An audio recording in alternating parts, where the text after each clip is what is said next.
Greetings, folks, and welcome back. It's the Rush Limbaugh program, the one and only, the most talked about program, the most talked about quoted host, the most listened to program, and it's Friday, all in one big bundle here. Live from the Southern Command in sunny South Florida, it's Open Line Friday! Yes, sir, Bob. Open Line Friday. Telephone number 800-282-2882 and the email address lrushbo@eibnet.com. One big, exciting, busy broadcast hour remains. They run through some of the other news items here that we haven't yet gotten to. Before we get back to the audio soundbites right there. Oh, yeah, I have number 2829 standing by on the soundbites. In fact, what the heck? Let's do those now. This is Hillary. This is every network stopped everything to cover this. And it was exactly 1 hour ago. She was just appalled. Hillary was appalled over what Trump didn't say. She couldn't believe what Trump didn't say. She couldn't believe that Trump would not correct this bigot in his audience. So she's in Durham, New Hampshire, at a press conference, a press availability, and an info babe said it was just yesterday that a man at a Trump rally stood up and said, we have a problem in this country. It's called Muslims. He went on to say that Obama is a Muslim.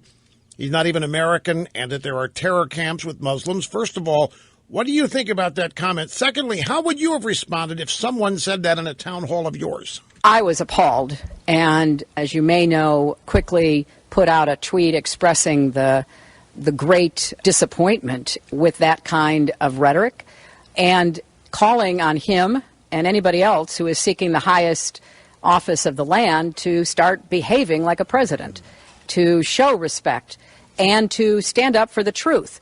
He knew, or he should have known, that what that man was asking was not only way out of bounds, it was untrue. And he should have, from the beginning, repudiated that kind of rhetoric, that level of hatefulness in a questioner in an audience that he was appearing before. Oh, she was just appalled. She was just appalled. She's appalled at what Trump didn't say. She was appalled at what Trump didn't do.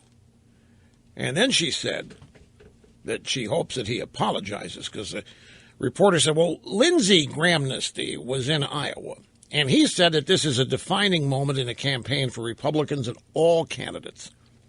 He said that Donald Trump should go on national TV and apologize for what he said about Muslims and about the president. What do you think? Donald Trump's now canceled his campaign appearances today. Should he go on TV and apologize and make this right? Or was he just trying to appeal to supporters who may have prejudiced and racist views? Let's find out. Let's see what he does. I think that his taking a time out to think hard about what happened last night, what he did not call out or repudiate at the time, gives him the chance to express his regret about that kind of behavior and those sorts of comments in one of his political events. I hope he does. That's such a setup. Trump didn't cancel his events today because of this. Even CNN acknowledges he canceled his events today because of a business deal that was supposed to get done yesterday that didn't, that requires his attention. CNN is making it look like Trump may have also decided to cancel his events today because of what happened last night, but they imply that, or they want you to infer it. They don't actually say it. Mrs. Clinton just said it. So this is how a lie starts and spreads around the world. So as far as Hillary's audiences are concerned, Trump is now deep in thought. Trump's holed up somewhere deep in thought, contemplating the egregious things his stupid supporters said last night. And Hillary approves. She hopes he apologizes. She approves of this moment of reflection that Trump is engaged in after she was appalled by what had happened. Meanwhile, Mrs. Clinton has yet to apologize to the families of the kids killed in Benghazi for lying to them about it. She told them it was a video. She knows full well the video is not responsible. She and the President of the United States lied to these people about what happened in Benghazi by blaming it on the video. They haven't apologized. Said candidates should tell the truth. I did not have sex with that woman. Miss what? Lewinsky? That's right, not a single time. It was like 5 or 6. No, never, ever. I didn't do it. These people, this is why so many people get so frustrated, because the hypocrisy never sticks to these people. And they're such hypocrites. And they just get rid of it, get away with it all the time. Hey, look, folks, I'm not trying to dump rain on the parade here, but New York Times, new White House campaign to encourage legal immigrants to become citizens so that they will vote.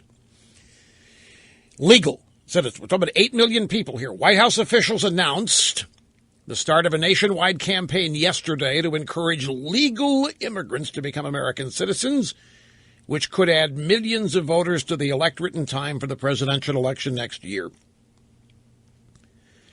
With about 8.8 million legal residents in the country who are eligible to become citizens but who haven't yet,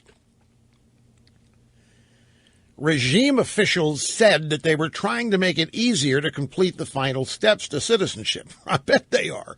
Here's a form, hold it out, and we'll stamp it. I bet they're making it easy. The White House is working with regional immigrant groups to organize more than 70 citizenship workshops in the coming week alone. Also in the works, see, this is an emergency. They were hoping to get this done with amnesty, but it doesn't look like that's going to happen soon enough. So now they're going this route. Local initiatives to make immigrants feel more welcome. Whoa, hold it. Hold it a minute. Initiatives to make immigrants feel more welcome? To who? I thought the regime already did that. I thought immigrants loved the Democrat Party. I thought immigrants loved Obama. I thought, what do we make them feel more welcome? Also, a revision, get this is what they're pushing, a revision of Justice Department regulations that would make it easier for people who want to help immigrants naturalize to obtain credentials to provide basic volunteer legal assistance. Like La Raza. I'm sure they mean La Raza and all of the Democrat lawyers that La Raza can come up with. You know what they basically want to do here? They just basically want to pass out a form that all these people have to do is get and take it someplace and have it stamped by a government official or automatically a citizen. The White House is aware of federal figures showing that about 60% of immigrants eligible to naturalize are Latino and about 20% are Asian, both groups that voted overwhelmingly for Obama.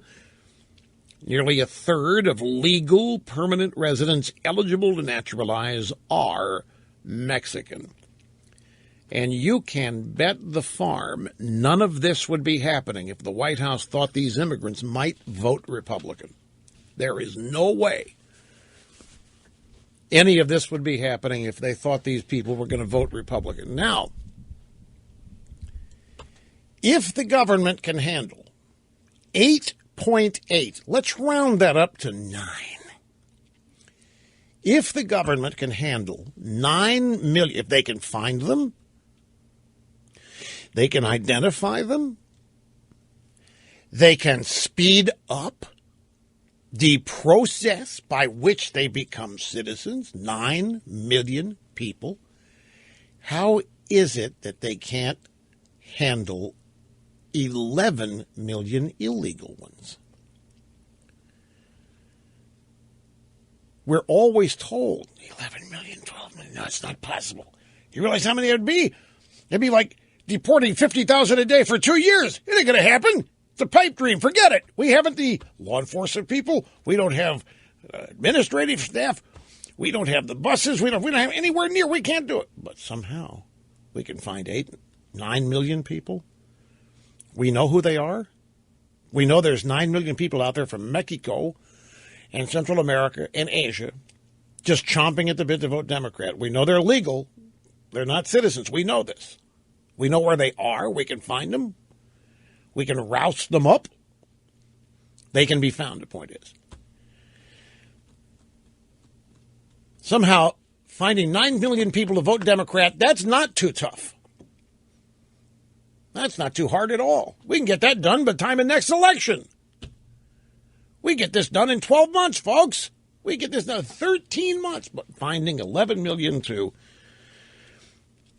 deport or otherwise return, not possible. Just can't do it. Forget it. The Associated Press is reporting that Il Papa, Pope Francis, hits Cuba. Is he with Cuba tomorrow? I'm getting confused. The trip, I don't know when he's going to be in the States. Okay, so it starts in Cuba tomorrow and gets here later in the week. AP has a story, says Pope Francis plans to meet with Cuba's president. That'd be Raul Castro. And don't doubt that Fidel's going to be there, colostomy bag and all. Pope Francis plans to meet with Cuba's president and its priests, its young and its sick, its churchgoers and its seminarians, as he travels around Cuba starting Saturday. But he will not meet with Cuban dissidents. The absence on Francis's agenda of any meeting with the political opposition to Cuban leadership has sparked bitter critiques from dissidents who say that they feel let down by an institution they believe should help push for greater freedom in Cuba. That'd be the Catholic Church. One such person said, the Pope should exert more pressure. In many cases, political systems have come under international pressure, and that's resulted in change, and that's what needs to happen in Cuba. Papal observers say it's likely the Pope will speak strongly to Cubans about the need for greater freedom in their country and may speak to Raul Castro in private about the same topic. You know what they're going to do? Obama is going to use the Pope to open up the embargo. Obama, they're making no secret about this. They're calling the Pope the most popular man in the world. And so Obama is going to hide behind the Pope to expand all of these things that he wants to do with Cuba and other countries in the name of doing it because the Pope wants it. Plus, he gets to sidle up to the Pope. I mean, the Pope's the vicar of Christ. He's a Catholic, Obama, Church of Christ, Christian, and so forth, especially after the Trump boondoggle supposedly last night. This is made to order, isn't it? Obama and Il Papa. So, that is true about the embargo. They're going to try to expand and get rid of the embargo. They're using the Pope to do it. And again, there's this story from yesterday about how the administration, Obama, has invited just a precious few people to meet the Pope. A transvestite, a pro-abortion nun, a gay marriage advocate priest. I don't know. Bruce Jenner. No. Bruce Jenner won't be there. Caitlyn Jenner.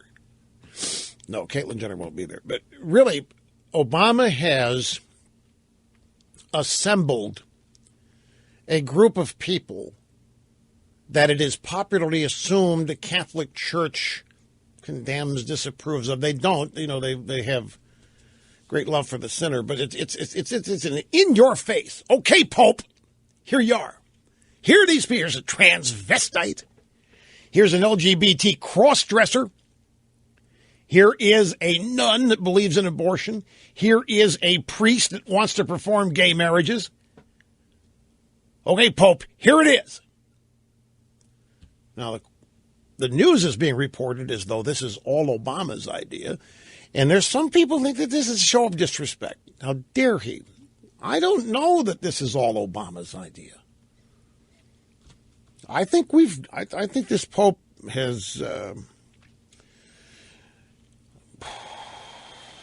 how to phrase this? I read somewhere today where there are people calling him a Marxist, a socialist from Argentina. Clearly liberal, clearly anti-capitalist. My point is, I'm not so sure that the Pope's going to be all that offended by this guest list. I don't know that. I mean, I wouldn't be surprised. I'm not saying it, I'm predicting it. I just tell you I wouldn't be surprised if we later found out that this group is part of what Pope Francis asked for. I mean, what? Come here to the United States and do an in-your-face kind of thing on the kind of people it is assumed we discriminate against, we consider oddballs and kooks, that we mistreat. I mean, it's made to order for a leftist activist, that kind of thing, which is it's what Obama's done throughout his entire administration. So, anyway, quick time out here. We'll get back to your phone calls. That's next on the EIB Net. Okay, our old buddy Ed Morrissey at Hot Air has just posted that the Vatican is objecting to the White House invitation list for the papal visit. At practically the same time, Barack Hussein O. has decided the U.S. has to shut its eyes to dissenters in Cuba suffering under the yoke of oppression by the Castros. He plans to offer a lesson in dissent to Pope Francis. Obama has extended invitations for the Pope's first state visit to a transgender activist, a gay Episcopal bishop, the leader of a group of nuns that wants changes to Catholic teachings on abortion and euthanasia. Needless to say, the Vatican is not pleased with its attempt to lecture Francis on the Catholic belief, as longtime Vaticanista Francis X. Rocca reports. It's in the Wall Street Journal, essentially. I must tell you, this is a huge sigh of relief to learn that the Vatican is not happy about this. And it does not surprise me at all that Obama would do this.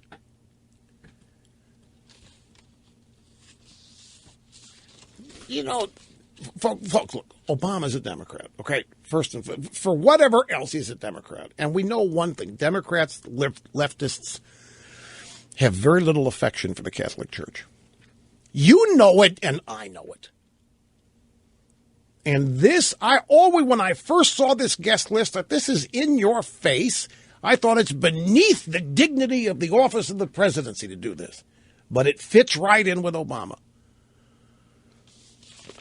So anyway, the Vatican is objecting. I don't know what that means. I don't know how that's going to manifest itself. And Ed writes here, you know, when the Saudis visited the White House this month, and they did, King Salman showed up. You know what that guy did? He took over the entire Four Seasons Georgetown Hotel. They had to kick people. You should have seen the number of Mercedes S-Class cars and Suburbans and Escalades at Andrews Air Force Base to greet the king and his entourage. There have to have been 100 cars lined up waiting to pick people up off the king's jet and whatever other jets bringing his entourage in. Anyway, he meets with Obama. They met there in the Oval Office. And so Ed asks here, did Obama invite women's rights activists to dinner with them? Did Obama invite Ann Hersey Ali to discuss the need for reform in Islam? No, of course not. Was he in your face to the king of Saudi Arabia? No. But he is going to be in your face to the Pope. And the Pope, you'd have to say, at least forget Catholicism. The Pope is one of Obama's soulmates. Ideologically, maybe not theologically, but ideologically, the Pope and Obama Anti-capitalist this, America's guilty of that, right? I mean, they're soulmates. Yay, yay! Yes, I knew there were going to be more mentions of my name in there. All right, well, I've misplaced half the audio sound bites. Maybe here they are. I'm looking for the last two. Richard Sherman, what are they, number 23 and 24? Yeah.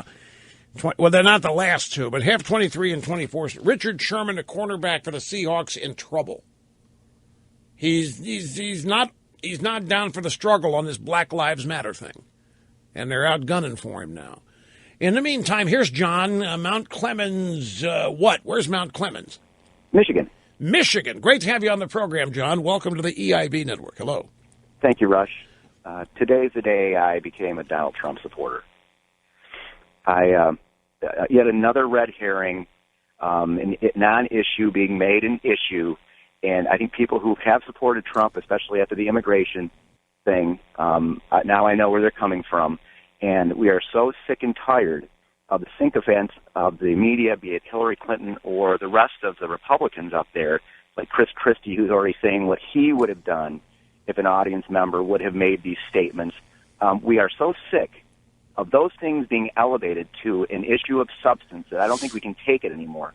I totally respect your advice, or not advice, but what you think Trump should do as a strategy in pointing out the hypocrisy. And hypocrisy is always a great thing to point out as a strategy. But if I were Trump, I would bottle what I'm feeling right now in supporters of his or people who are going to come to him. And that is, I would look at Chris Christie and the rest of them and I'd say, great, you would have done that. Well, whoop-de-doo. How is you doing that going to push back terrorism? How is that going to provide jobs to inner-city African Americans who are looking for work? How is that going to accomplish anything? And Americans are just damn sick and tired of you people jumping on anything that someone might say, not even me saying it, by the way, someone in my audience, as if that's the do-all, end-all. Boy, what would that have solved, Rush? You got it. How would that stop a tumbling stock market? And I don't want to lose my second thing because it dovetails into the event in South Carolina.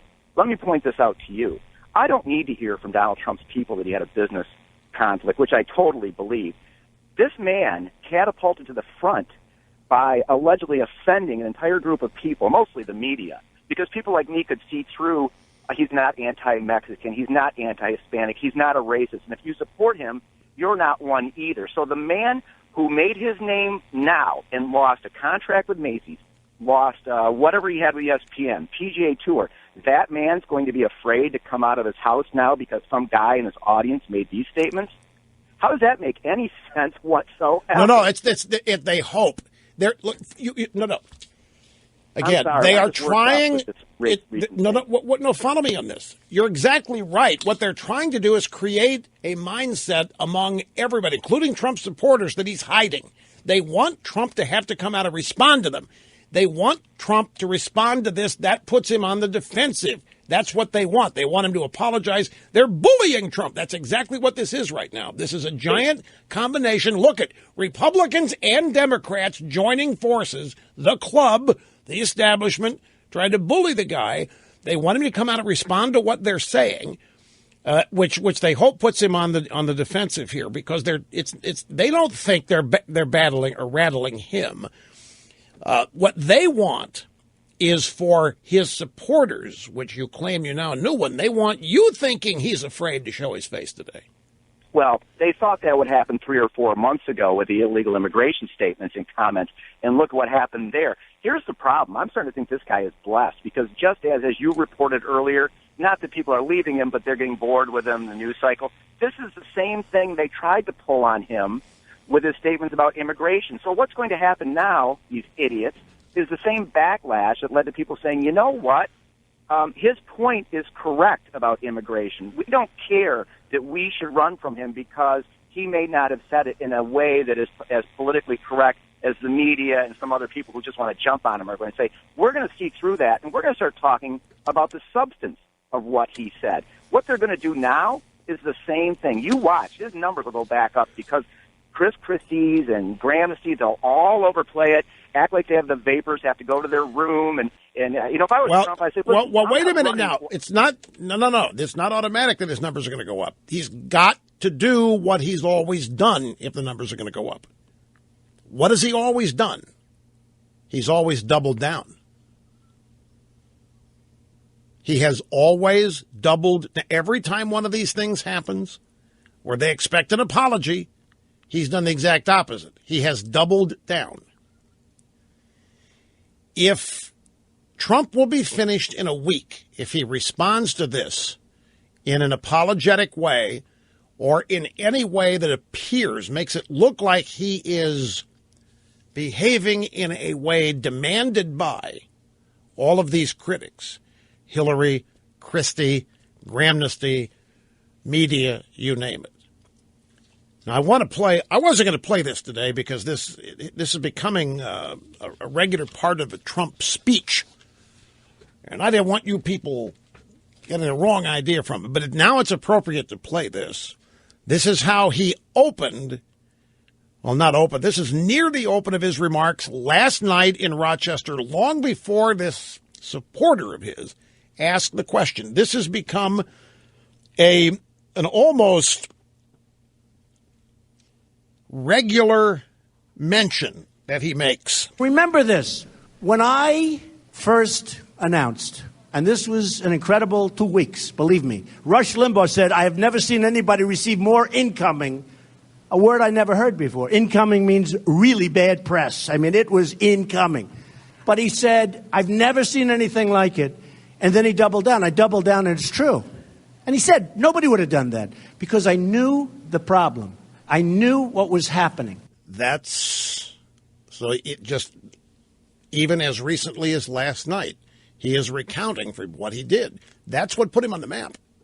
Everybody's demanding an apology. He doubles down. He doubled down on McCain. He doubled down on the illegal immigrant criminals. He wasn't talked off of it at all. And there's no question that that's a significant reason why he has support.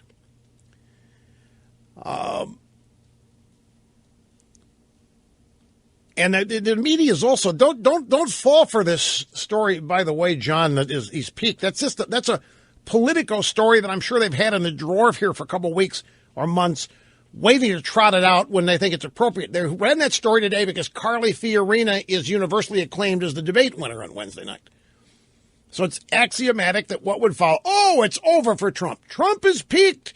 Trump's not as exciting. Trump's not getting as many Twitter mentions. So what they're trying to imply here is that Trump's numbers are going down.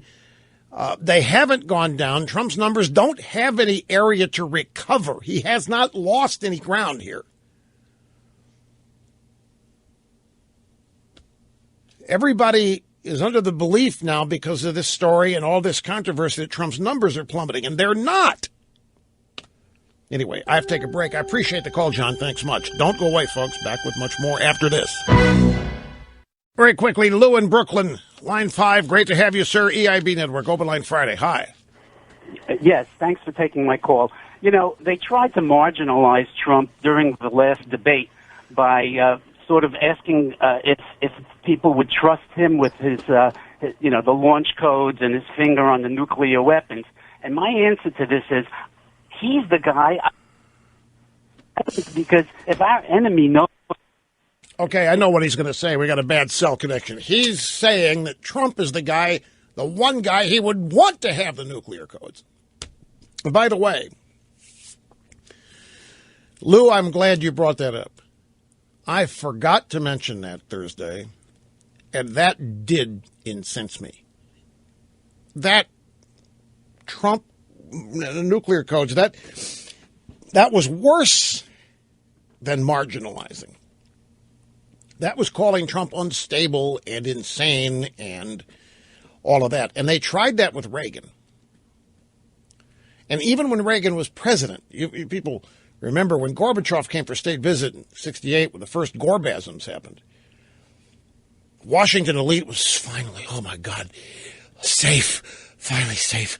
Gorbachev, the responsible one is coming. Maybe we can talk Reagan sense and not launching the codes.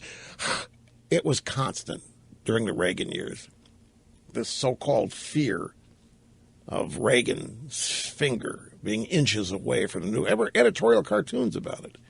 And I thought, That was a Jake Tapper question, by the way, at that debate, asking these other guys, you feel comfortable with Donald Trump's finger over nuclear codes or whatever? What a base, tired, worn out, pointless question. We've got a guy giving our enemies nuclear weapons, folks. And we're asking Donald Trump or other candidates to weigh in on whether or not we want Trump nearby the launch button. What we need to be asking is somebody thinking about maybe rebuilding our safety net called Star Wars. Okay, Richard Sherman of the Seattle Seahawks. What did I do? I had it right in front of me here. I'm sorry, folks. I'm losing things that thought I had it put up on top here. Pages are sticking together now. I pulled it out somewhere. Well, I can't find it. So I know there's two sound bites. What I don't have is the lead-in. I don't know what happened. I can't remember who asked him, but here, the sound bites are self-explanatory. Play the first one. Richard Sherman in trouble because he didn't fall in line with what Black Lives Matter means. We need to deal with our own internal issues before we move forward and start pointing fingers and start attacking other people. We need to solidify ourselves as a people and deal with our issues, because I think as long as we have black on black crime and, one black man killing another, if Black Lives Matter, then they should matter all the time. You should never let somebody get killed. That's somebody's son, that's somebody's brother, that's somebody's friend. He's getting roasted now in the black community because he talks about black on black crime. He says, if you're going to talk about Black Lives Matter, you better talk about black on black crime. And no, you don't talk about that.